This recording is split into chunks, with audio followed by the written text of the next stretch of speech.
Hello everyone, welcome back to my channel Rinku tailoring ক্লাসে সকলকে স্বাগত জানাই। ফিরে এলাম পরবর্তী আরেকটি ভিডিওতে। আজ আমি তোমাদেরকে দেখাবো যে পাটিয়ালি প্যান্ট কিভাবে কাটিং করতে হয়। তো চলো দেখে নাও। দেখো, এখানে তোমরা দেখেই বুঝতে পারছো আমি তিনটে পার্ট বের করেছি।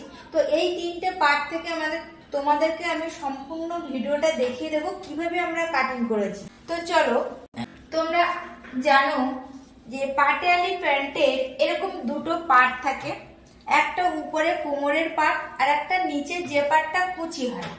তো আমরা কুচির জন্য কি করেছি, যতটা ঝুল ছিল দেখো এখানটায় দেখতে পাচ্ছ পাটিয়ালি প্যান্টের যতটা ঝুল তার থেকে আমরা টোটাল ঝুলের থেকে 8 মাইনাস করব। 8 আমি মাইনাস করে নেব, 8 সেটা আমি এই টপ পার্ট এই পার্টটাতে নিয়েছি। টোটাল এখান থেকে এই পর্যন্ত যা ঝুল ছিল তার থেকে আমি 8 ইঞ্চি মাইনাস করেছি আর তার সাথে 1 ইঞ্চি এক্সট্রা যোগ করে নিয়েছি, মানে টোটাল আমি 9 ইঞ্চি মাইনাস করেছি।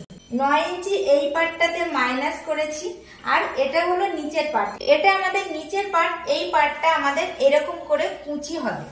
তো যাই হোক, এই পার্টটা দেখো টোটাল এই পার্টটায় আমি এইখান থেকে এই পর্যন্ত, এটা হলো আমাদের নিচের পার্ট, যে পার্টটা কুচি দিতে হয়। তো এই পার্টটায় দেখো আমি ঝুল নিয়েছি কত, 34 ইঞ্চি। এই 34 ইঞ্চিটা কিন্তু আমাদের এইখান থেকে কুচি হবে একটা একটা করে। আর এখানটা তোমরা ভালো করে দেখে নাও, 2 ভাঁজ আর 4 পার্ট করে নিয়েছি। করে নিয়ে এখান থেকে ঝুল নিয়েছি 34 ইঞ্চি আর এইখান থেকে মুহুরি নিয়েছি 7 ইঞ্চি আর তার সাথে 1 ইঞ্চি যোগ করে নিয়েছি। দেখো এই পর্যন্ত 7 ইঞ্চি আমি 1 ইঞ্চি যোগ করে নিয়েছি। আর একটা জিনিস তোমরা দেখো, আমি এরকম ভাবে কোনা করে এইভাবে দিয়েছি। কেন দিয়েছি, যখন এইটা আমি ফোল্ড করে এইরকম ভাবে দেব, দেখো কি সুন্দর এখানটায় মিশে গেল, দেখা যাচ্ছে। এবার দেখো, যদি আমি এরকম সোজা কাটতাম তাহলে এটা ফোল্ড করলে আমাদের এখানে এসে মিশতো, এরকম হয়ে এখানে এসে মিশতো, তো দেখতে খারাপ লাগতো। তো তোমরা একটু দেখে নাও, যখন তোমরা মুহুরিতে কাটিং করবে একটু বাঁকিয়ে বাইরের দিকে দিয়ে দেবে। তো এইখান থেকে এই পর্যন্ত 7 ইঞ্চি মুহুরি নিয়েছি, 1 ইঞ্চি এক্সট্রা নিয়েছি। এবার দেখো এখান থেকে দেখো আমি হাই নিয়েছি, হাইয়ে নিয়েছি 7 ইঞ্চি আর আমি যেহেতু সামনের পাটে 9 ইঞ্চি রেখেছি আর এখানটায় আমি 7 ইঞ্চি রেখেছি হাইয়ের জন্য। ওই সামনের পাট উপরের পাটের 9 ইঞ্চির গায়ে আমাদের এই হাইয়ের এই 7 ইঞ্চিটা যুক্ত হবে।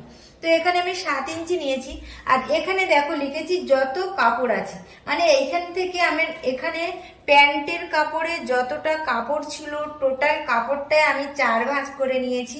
নেওয়ার পরে যত কাপড় আছে আমি পুরোটাই নিয়ে নিয়েছি। তো এটা হলো নিচের পার্ট, এটা আমরা 2 ভাঁজ আর 4 পার্ট করে নিয়েছি। আর এইটা দেখো, এটা হলো আমাদের উপরের পার্ট, মানে এটা কোমরের পার্ট। কোমরে যেটা দেখো এখানে আমি লিখেছি 2 ইঞ্চি দড়ির ঘর, এটা আমাদের এরকম ভাবে দড়ির ঘর হবে, এরকম ভাবে ফোল্ড করে দড়ির ঘর তৈরি করতে হবে।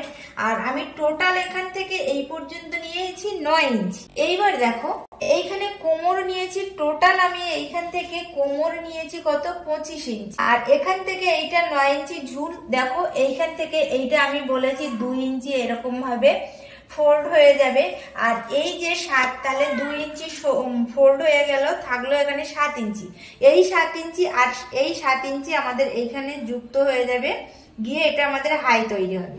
এবার দেখো এটা কিন্তু কোমরের পার্ট আর কোমরে অবশ্যই একটা ভাঁজ, দেখো এখানে আমাদের একটাই ভাঁজ আর এই দিকে আমাদের দুটো পার্ট। এই পার্টের সাথে দেখো এখানে আমাদের আমি পুরোটা মেলে নিয়েছি। এখানটায় দেখো এখানে কিন্তু দুটো পার্ট আছে, এই দুটো পার্ট আমাদের কিন্তু কুচি এখানে দিতে হবে। আমি তোমাদের দুটো পার্ট এখানে বসিয়ে দেখিয়ে দিচ্ছি। তো দেখো এখানে আমি যে এটা করেছিলাম 2 ভাঁজ 4 পার্ট, দেখো 2 ভাঁজ নেওয়ার কারণ আমাদের দুটো পা বের হয়েছে। এটা দেখো আমি যতটা আমি এখান থেকে দেখিয়েছিলাম যতটা কাপড় নিয়েছি পুরোটাই কুচি দিতে হবে, দেখো সেইটা আমাদের দুটো পা এখানে আমি বের করে দিয়েছি। আর দেখো এটা একটা পায়ের কাপড়, এটা একটা পায়ের কাপড়, এবার আমাদের এটা কুচি হবে। আর এইটা আমি কোমরের পাটটা একটা ভাঁজ দুটো পাট নিয়েছিলাম। এইটার গায়ে দেখো এটা আমরা জয়েন্ট করে দিয়েছি। এখানে আমাদের পাটিয়ালি প্যান্ট হয়ে গেছে। আর আমরা একটা কাজ করব, এখানে আমরা কলি বসাবো। দেখো এটা তোমরা দেখতে পাচ্ছ আমি কলি কেটে নিয়েছি। এই কলিটা কতটা নিয়েছি দেখো, এইখান থেকে এইটা নিয়েছি 7 ইঞ্চি আর এখান থেকে এটা নিয়েছি 5 ইঞ্চি। এই কলিটা কি হবে, এই কলিটা আমরা এখানটায় বসাবো। এইখানটায় আমরা এরকম ভাবে কলিটা বসিয়ে দেব, এরকম ভাবে। তো তোমরা দেখতেই পাচ্ছ আমি তোমাদের সম্পূর্ণ ভিডিওটা কিভাবে কাটিং করতে হয়, কতটা নিতে হয় তার সম্পূর্ণ ভিডিওটা তোমাদেরকে দেখালাম। তো ভিডিওটা যদি ভালো লেগে থাকে তাহলে অবশ্যই তোমরা লাইক করবে আর সাবস্ক্রাইব করতে একদমই ভুলবে না।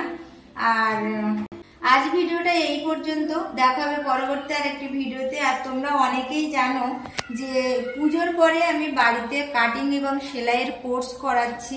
তো অনেক প্রচুর স্টুডেন্ট হয়েছে। আর তোমরা যদি কেউ করতে চাও তাহলে অবশ্যই কমেন্ট করবে আর ফোন করে ডিটেলস জেনে নেবে। দেখা হবে পরবর্তী আর একটি ভিডিওতে। সবাই সুস্থ থাকো, ভালো থাকো।